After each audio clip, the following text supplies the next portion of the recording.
Nah, ketika Fatihah itu sebegitu keramatnya, sebegitu topnya, itu setan rapat, singkat cerita itu yang tadi dipimpin oleh iblis yang sedang terkapar apa?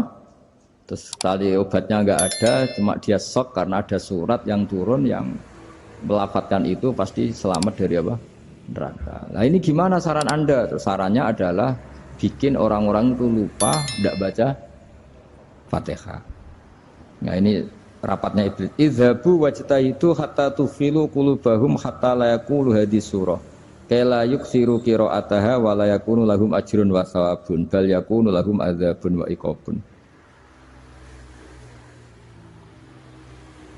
Kemudian yang terakhir saya beri ijazah tentang Al-Fatihah ya, karena ini surat yang populer. Kalau saya ijazahi Quran 30 juz pasti sampean enggak hafal. Atau ijazah surat Baqarah. Kalau mau Baqarah mau. Ijazah surat Baqarah mau 2 juz setengah. Mau Mas Asep? Ya Fatihah aja yang gampang ya. Nah, udah. Ya kulhu Fatihah ini paket ringan ini. Tapi pahalanya apa? Besar. Ini beda ya, artinya selama ini mungkin Anda baca tapi monoton ya. Tapi ini saya bacakan teks aslinya tentang istilahnya itu mazaya itu kelebihannya Fatihah. Saya baca Arabnya dulu, nanti ini terakhir ya, ijazah tadi kan saran-saran umum tentang sosial. Ya, pokoknya jadikan kebaikan itu punya nilai sosial yang baik lah. Jadi nanti orang yang nggak amanah nggak laku. Ya, calon bupati, gubernur, presiden yang nggak amanah juga nggak laku. Begitu juga kiai yang tidak amanah juga nggak laku. Suami yang nggak amanah juga nggak laku. Istri yang nggak amanah juga. Sehingga kebaikan ini jadi nilai sosial yang dalam tanda kutip sudah keniscayaan. Yang diinginkan Allah itu seperti itu. Bukan kebaikan yang dipaksakan karena kekuatan negara. Maksudnya kalau bisa kebaikan itu tidak usah dipaksakan. Memang sudah satu kebutuhan. Kayak cerita-cerita di negara maju itu. Bahkan apapun jatuh itu nggak ada yang ngambil apa itu. Makanya gambarannya Mekah Medina kan gitu kan. Barang jatuh nggak ada yang berani apa ngambil, itu saking sudah jadi sistem. Sehingga banyak negara di Eropa itu yang sampai nggak punya tentara, nggak punya polisi karena kebaikan sudah.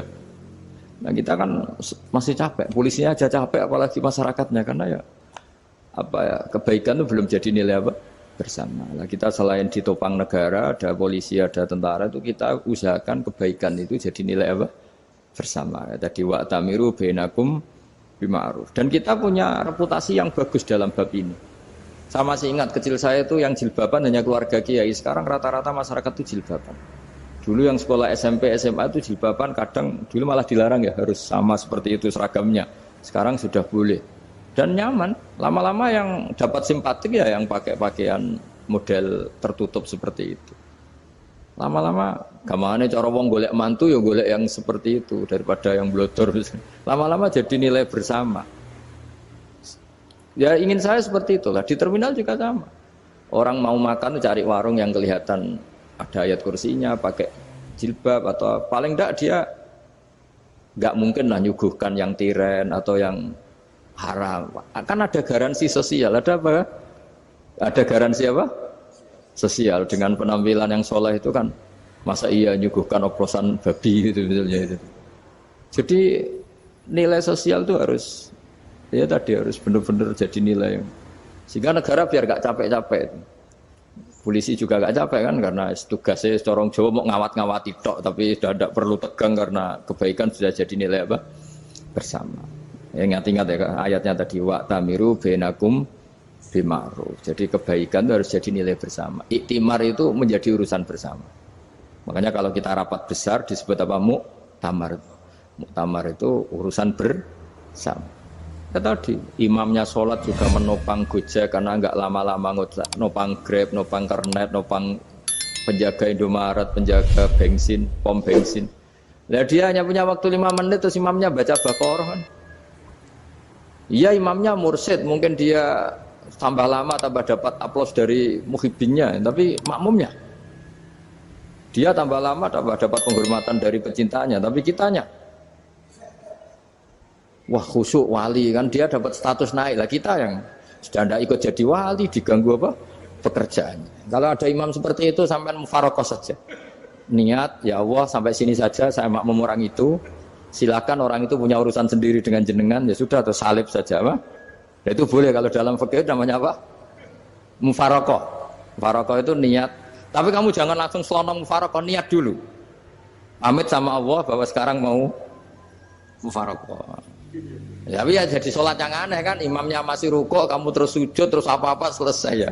Mungkin dalam pandangan itu orang lain ini maksudnya makmum gimana ini kok begini. Tapi sudahlah, Allah Maha tahu. Insya Allah dimaklumi. Ya saya baca tentang Fatihah ya, karena sampean pasti sering baca Fatihah. Supaya apa sekaligus jadi jimat lah gitu. Jadi kalau kamu sering di jalan-jalan yang mungkin sepi, atau mungkin kan tidak semua teman Grab itu nasibnya bagus yang di Semarang, Jogja. Mungkin yang di Kalimantan, di Papua kan ada yang 10 kilo gak ketemu rumah, ya kan? Ya lihat di TV-TV itu kan kasihan kan, sudah 10 kilo gak ketemu rumah, penumpangnya kuwekar preman tuh kan, ini makan orang enggak kan gitu. Kan ujiannya dua, kalau penumpangnya cantik itu ya kecoba syahwat, kalau preman takut, jadi orang itu selalu ujian itu. Sing sedengan itu kan jarang orang itu. Jadi kalau penumpangnya perempuan cantik ujiannya itu syahwat, kalau preman ujiannya ketakutan. Kalau orang yang lemah bawa uang ujiannya kamu ingin garong. Jadi hidup itu memang semuanya ujian. Liyabluwakum ayyukum ahsanu amala. Makanya saya sering ditanya oleh teman-teman, Gus, nah ujiannya kenal wong wedok elek piye? Sama. Kenal wong ayu ujiannya syahwat, kenal wong elek ujiannya ngenyek, itu sama-sama dosa. Syahwat ya dosa, ngenyek juga dosa. Welek keriting untune metu ya dosa, ngomong gitu. Kadang-kadang orang berpikir enak kancanan wong elek gak dosa. Kata siapa? Kancanan wong elek itu ya dosa, karena bawaannya ngenyek. Ngenyek itu menyepelekan itu. Makanya saya itu ya nggak mau berteman sampean. Nanti kan bawaannya ngenyek atau seneng ya tidak tahu saya. Ya sudah, ada takdir saja, kalau ketemu ya tak ulang ngaji gitu. Tapi ini ngaji terakhir, setelah ini ngaji biasa aja, tidak usah resmi gini. Ngaji kok resmi aneh. Pokoknya nanti suatu saat kalau pandemi sudah berlalu saya akan ngaji Rebone, lalu ini ngaji. Ini ngaji yang kurang bagus karena ngatur kiai kurang berkah ini. Nanti tapi ya lumayan lah masih mau ngaji. Ngaji kok tanggal ini jam ini. Sekarang suatu saat kamu tak panggil, Mas Wahyu datang ke sini jam ini, tidak mesti bisa. Mungkin pas ada acara apa, oh, maaf ke sini pas ngecek pas apa. Gitu. Jadi ya sudah, tapi tak maafkan, enggak apa-apa. Takdir ya. Tak bacakan supaya sampean tahu keramatnya bismillah. Nah, sebelum saya bacakan bismillah Fatihah, tak beritahu tentang ilmu tafsirnya karena ini penting sekali.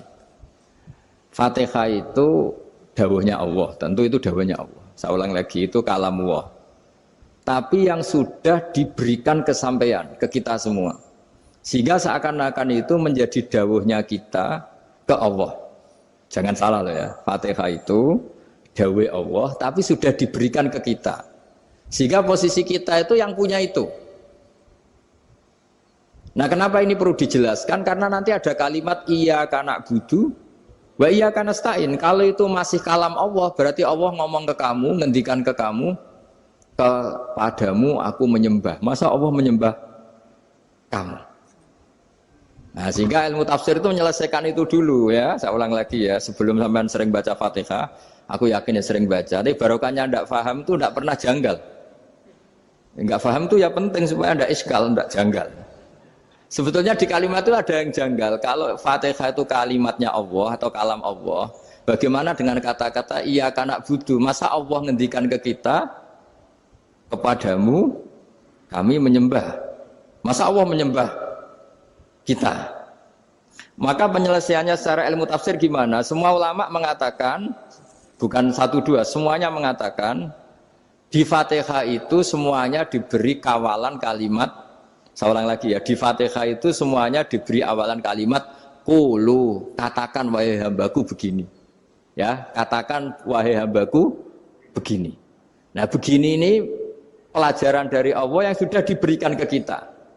Terus kita mengatakan bismillahirrahmanirrahim, alhamdulillahirabbil, termasuk kita mengatakan iyyaka na'budu wa iyyaka nasta'in. Jangan bayangkan Allah ngendikan ke kita. Kalau Allah ngendikan kita berarti gini, hei wahyu, ihdinas siratal mustaqim, tunjukkan saya jalan yang benar. Nah nanti kamu terus, ya Allah, Anda aja minta tolong saya minta tolong siapa kan? Jadi panjang kan?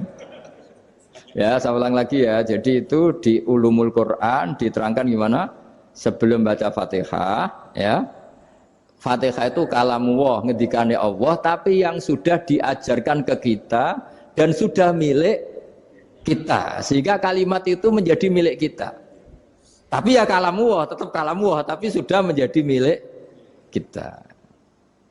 Sudah paham ya? Ya pinter nah. Ya, karena kalau tanpa penjelasan seperti ini, Anda akan iskal. Bagaimana Allah, iskal itu janggal, bagaimana Allah mengatakan iya anak budu. Yang jadi aneh kan? Ya, jadi tak jelaskan secara ilmiah ya, jadi kata ulama-ulama tafsir, ayat-ayat Quran seperti ini sebetulnya dimulai dari kulu, apa? Meskipun enggak dilafatkan. Itu kan sama dengan qul huwallahu ahad Muhammad, katakan kalau Tuhan itu satu. Ya namanya Quran itu kan kalam Allah, membina nabinya, membina umatnya. Makanya dikatakan atau enggak, di sini tersembunyi kata qulu, katakan. Ya. Jadi ya ibarat apa itu? Kamu ngajari anak kamu lah. Le, panggil jenengan bapak kula. Itu maksudnya anak itu, kalimat itu kalimat kamu, tapi kamu ajarkan ke anak kamu. Terus anak kamu bilang, Pak jenengan bapak kulo. Nah, ketika kamu mengatakan jenengan, bukan kamu mengatakan jenengan anakku, berarti anakmu itu bapakmu, kan lucu kan? Anak kamu ajari jenengan bapak kulo. Kamu, engkau, bapak saya. Terus anak kamu mengulang, jenengan atau kamu bapak saya. Berarti itu kalimat yang kamu ajarkan, tapi sekarang sudah milik anak kamu. Kalau itu kalimat kamu kan lucu, masa anak kamu bilang bapak. Nah itu seperti itu. Jadi ulama memberi solusi atau jawaban iya karena abudu. Iya itu sebelumnya ada kata-kata kulu, katakan wahai hambaku, hubungan kamu dengan saya adalah katakan iya karena abudu wa iya karena nasta'in. Terus hubungan kamu dengan saya katakan juga dalam doamu ihdinas siratal mustaqim. Jelas ya, jadi itu kalam Allah yang sudah milik kita karena diajarkan Allah untuk kita. Dong ya? Ya dong, gak jelas gak. Tapi bagus, gak jelas itu bagus. Kalau kamu jelas gak jadi digrab, jadi gubernur. Min azimi fadliha kasratu asma'iha wa fadail ukhra. Ini cerita dramatisnya surat Al-Fatihah. Qala Abu Hurairah radhiyallahu anhu inna iblisa ranna khina unsitat Al-Fatihah. Jadi iblis itu begitu kesakitan. Ini kitab Abu Abul Farad karangannya Sayyid Muhammad Alawi, juga kutipan dari beberapa kitab. Yang jelas beliau sendiri juga ngutip dari beberapa riwayat di beberapa hadis. Halaman 1, 2, 3. Ketika Fatihah turun itu iblis kesakitan. Kayak orang sakit gigi lah, tersiksa sisanya karena turunnya surat apa? Al-Fatihah. Artinya kalau Anda baca Fatihah dijiwai, maka Anda melemahkan setan, melemahkan iblis. Wa qala Mujahid, khina unzilat Fatihatul kitab ronna fastama indahu asyayatin. Jadi ketika Fatihah itu turun, iblis itu terkapar lah kira-kira. Sampai dijenguk banyak setan. Jadi kemana di ICU lah kira-kira gitu kalau sekarang itu. Entah COVID entah enggak tahu. Pokoknya di ICU sampai dijenguk banyak setan. Enggak tahu bawa apa enggak tahu. Pokoknya dijenguk banyak setan. Ono yang nyangoni karena ini apa? Ketuanya apa? Pingsan, sakit. Jadi iblis itu sakit sampai dijenguk anak buahnya setan-setan. Ya, semoga kalian semua tidak kenal setan. Kalau kenal berarti teman, apa? Wa qalu misla dzalik. Wa qala lahum laisa mimma taquluna syai'un walakin unzilat suratun laisa ajru qailiha illa an harramahu alaihi nar jahannam. Saya ini bukan sakit fisik kata iblis. Kamu tidak usah jenguk saya, datangkan dokter terbaik, tidak usah. Saya ini tidak sakit fisik. Saya ini sakit karena ada surat yang diturunkan, yang pahala yang melafatkan surat itu pasti selamat dari neraka. Padahal misi terbesar saya ini supaya manusia masuk neraka. Sekarang punya tamengnya. Wah pusing kan? Ya seperti orang lah goda sampean ternyata sampean setia itu kan pusing. Nah ternyata tidak setia, itu yang akhirnya ribet kan itu. Jadi iblis itu cita-cita terbesarnya kan semua orang itu masuk neraka. Nah sekarang turun satu surat yang gara-gara surat itu siapapun yang baca dijamin selamat dari neraka. Jadi walakin unzilat suratun laisa ajru qailiha illa an harramallahu alaihi nar jahannam. Karena jadi dia shock lah itu kalau orang di Jawa itu bilang shock. Aduh sial nasib saya ini umat nggak bisa saya goda lagi karena punya tamengnya tadi punya. Qad tolakaidukum wa makrukum. Rekayasa kalian sekarang itu tidak ada gunanya semua. Nah, ini alhamdulillah di Indonesia kelihatan kan banyak yang miskin, banyak yang susah. Tapi selagi mereka masih sholat, itu keinginan mencari halal itu masih tinggi. Kayak apa kita di tengah kota, jauh dari anak istri, jauh dari tetangga. Biasanya kalau orang jauh dari anak istri, tetangga kan sakar PDW. Tapi yang soleh masih banyak, sudah jauh dari keluarga tetap lurus. Loh, kalau yang dekat lurus kan wajar, konangan wong akeh kan. Ini sudah jauh masih lurus. Nah ini nggak lepas dari barokahnya surat apa? Surat Fatihah tadi. Jadi karena ada surat yang menjamin pelafalnya atau qailiha terbebas dari api neraka. Wa qalat as-sayatinu lahu is ayyusai'in ta'muruna ya maulana. Faqala lahum idhabu wajtahidu hatta tukhfilu qulubahum hatta la yaqulu hadhihi surah. Lalu kita gimana? Jari para setan gitu. Lalu kita gimana? Terus kata iblis, sudah bikin mereka lupa sehingga tidak baca lagi. Selagi masih baca kita pasti keok. Jadi kalau sampean sudah jarang baca Fatihah itu berarti sudah bagian dari kemenangan apa? Iblis. Jadi kalau sampean sudah jarang baca Fatihah itu berarti bagian dari kekalahan Anda, kemenangan iblis. Masih sering baca? Berapa kali? Terus apa lagi?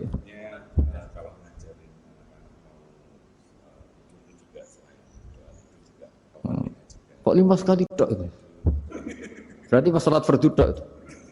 Enggak 5 kali itu mendingan itu 17. Kamu itu ngitungnya jangan 5 ini. 5 waktu itu berarti lumayan kan? Berapa? 17 ya? Iya. 17 ya? Ya. 17, tapi kalau makmum tuh sering separuh kan, apalagi makmum tarawih. Ya kan? Makmum tarawih itu bacanya Fatihah ada yang sempurna enggak ya? Ya enggak lah.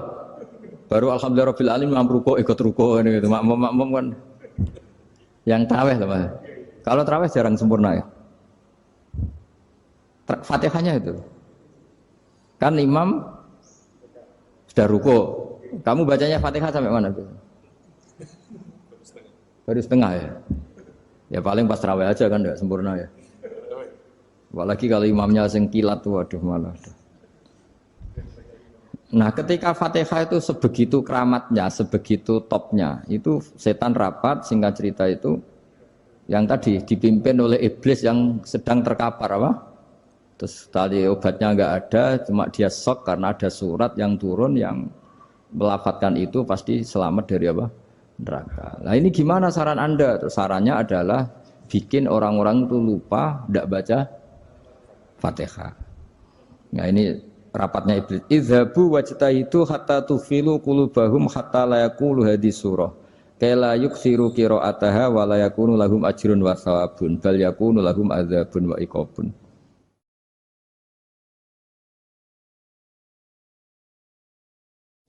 Jadi saya mohon selama ini Anda sudah baca, tapi mungkin hanya rutin saja. Napa rutin saja? Jadi barokahnya ngaji ini kamu punya kekuatan atau punya semangat membaca karena ini surat yang luar biasa. Ibarat gini, kalau sampean tanya, saya juga sering mikir, masa Gus hanya surat kok punya kekuatan seperti itu? Di dunia ini kata Allah, mulai Nabi Adam sampai kiamat, nggak ada yang bisa menandingi kekuatan kalimah. Kalimah itu kata-kata, nggak ada yang bisa menandingi kata-kata. Misalnya Anda nge-grab, berangkat istri cuek, berangkat cuek. Itu beda dengan ketika meskipun satu kalimat. Wes Pak, muga-muga dilindungi pangeran, mugi-mugi jenengan selamat. Itu menjadi teduh dan semangatnya luar biasa karena kayak mendapat support.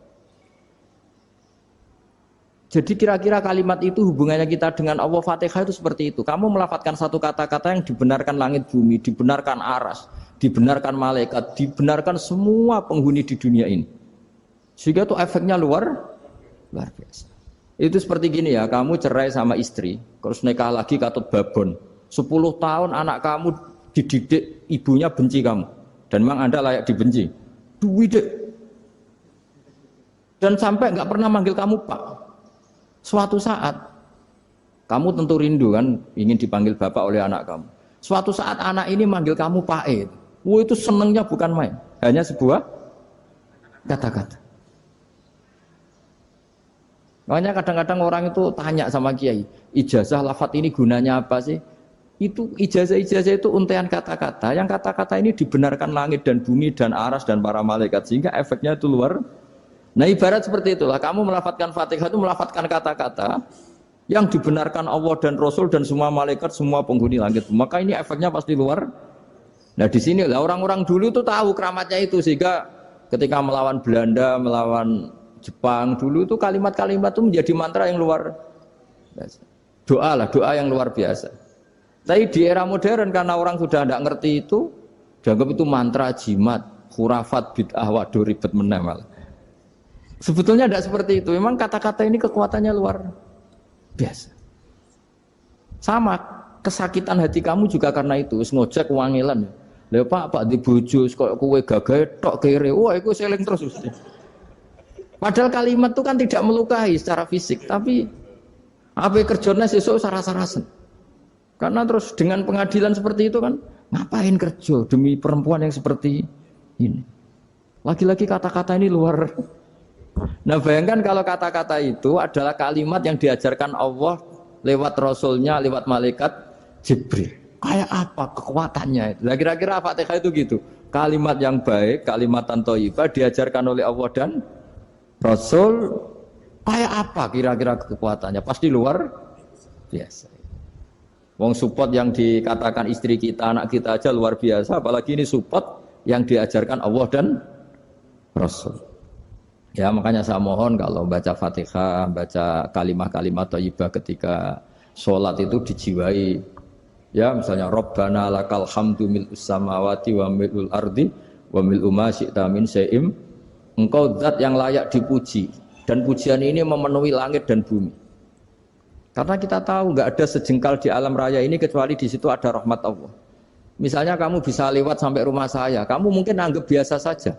Coba kalau ngalami likuifaksi, tahu-tahu bumi ini ambles, bisa ngelewati yang likuifaksi itu luar. Tanyakan orang pernah ngalami likuifaksi di Sulawesi, itu melihat bumi bisa diinjak nggak ambles itu, wah luar. Dan sama nggak ngalami itu sehingga lewat bumi ya biasa aja. Coba kalau ngalami seperti tidur, ya biasa aja.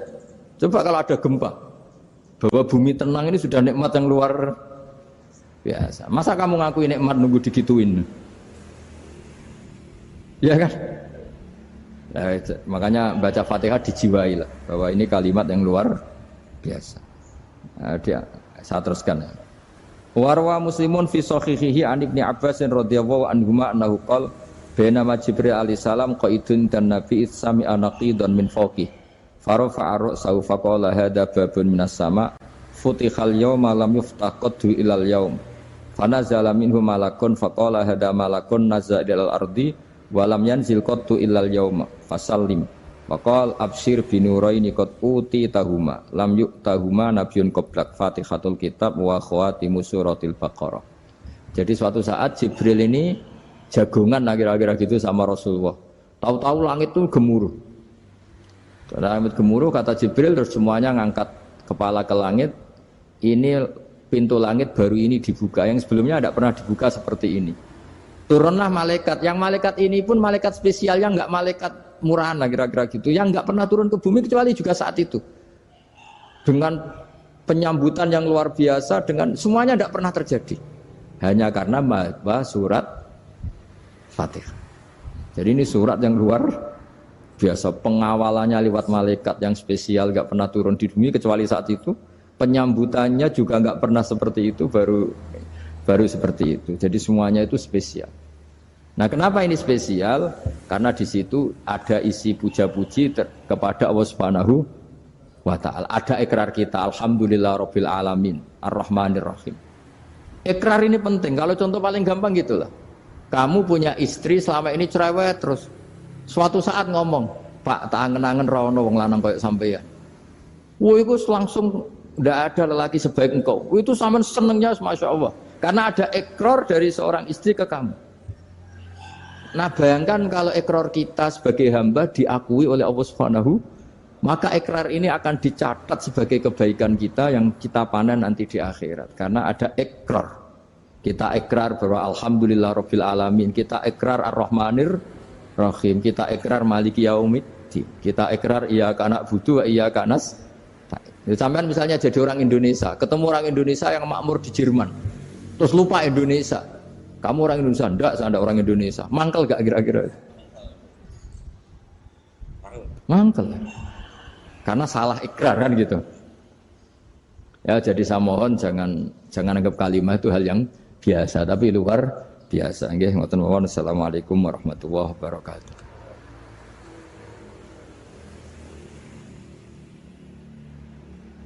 Saya berkali-kali kampanye di mana-mana lah, kampanye dan menganjurkan.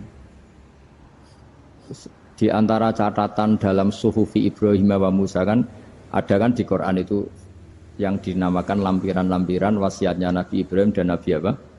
Musa. Itu di antara catatannya begini. Orang yang punya akal itu adalah orang yang bisa menikmati sesuatu yang baik. Misalnya gini, contoh gampang gini. Kamu punya anak pertama atau punya anak yang masih kecil, itu gendong tuh senangnya bukan main. Melihat anak sehat tuh senangnya bukan main. Mungkin saat itu banyak orang yang sedang maksiat dengan perempuan nakal atau dengan teman-teman nakalnya, yang nganggap seperti itu tidak nikmat. Tapi andaikan ini ditimbang ya ditimbang. Yang maksiat tulan, misalnya paling ukuran bahagianya itu 70%. Tapi yang ini, yang nimang anak baru lahir atau masih kecil, corong Jawa ngeloni anak, bisa saja bahagianya itu sampai 100%. Artinya selama ini kesalahan kita adalah nganggep maksiat itu pasti menyenangkan dan taat itu tidak menyenangkan. Makanya saya berkali-kali fatwa, untuk melawan kenikmatan maksiat, orang harus terbiasa menikmati taat, menikmati kebaikan. Jangan kira kita nimang istri nikmat, nimang anak nikmat, ketemu teman yang lama tidak ketemu juga nikmat. Artinya kita akan melewati berjam-jam untuk jagungan sama teman, sama anak, sama istri.